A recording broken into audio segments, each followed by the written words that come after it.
بسم اللہ الرحمن الرحیم۔ تکبیرات تشریق 9ویں ذی الحجہ کی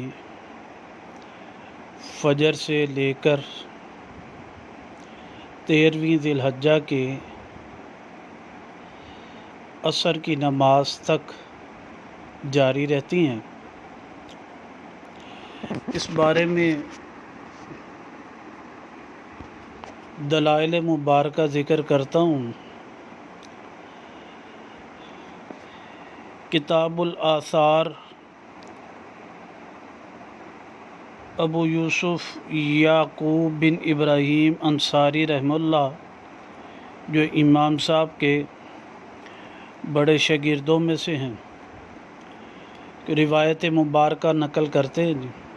عن علی بن ابی طالب رضی اللہ عنہ انہ کان یکبر فی صلاة الغداة من یوم عرفہ الی بعد صلاة العصر من آخر ایام التشریق، کہ حضرت علی بن طالب رضی اللہ تعالیٰ عنہ یوم عرفہ کی صبح کی نماز سے تکبیر کہتے تھے، عصر کی نماز کے بعد تک ایام تشریق کے آخر سے۔ اسی طرح یہ روایت مبارکہ کتاب الآثار جلد نمبر 1 صفحہ نمبر 360 پر ہے۔ اس روایت مبارکہ کا رقم الحدیث 373 ہے۔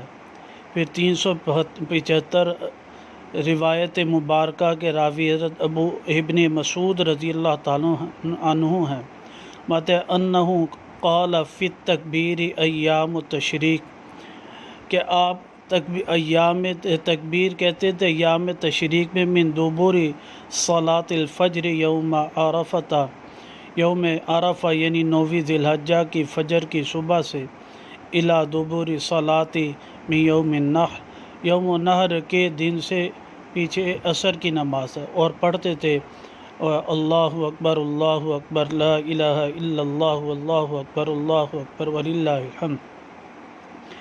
اب تکبیرات تشریق کے ایام کتنے ہیں؟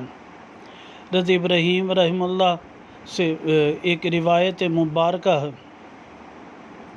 اور فرمایا الاضحیٰ ثلاثۃ ایام، قربانی کے دن 3 دن ہیں، یوم النحر قربان 10ویں ذی الحجہ، و یومان بعدہ اور 2 دن اس کے بعد، و ایام تشریق کی ثلاثۃ ایام بعد یومنا، ایام تشریق جو ہوں گے 3 دن قربانی کے دن کے بعد جو ہے، یعنی 10ویں ذی الحجہ کے بعد 3 دن، یعنی عصر کی نماز تک جاری رہے گی۔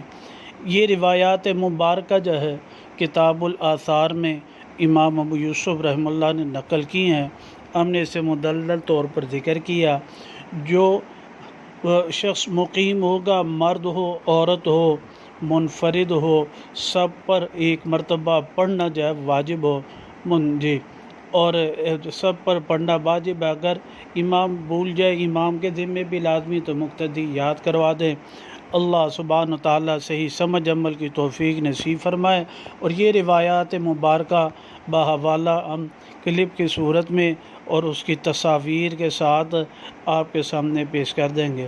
اللہ سبحانہ تعالیٰ عمل کی توفیق نصیب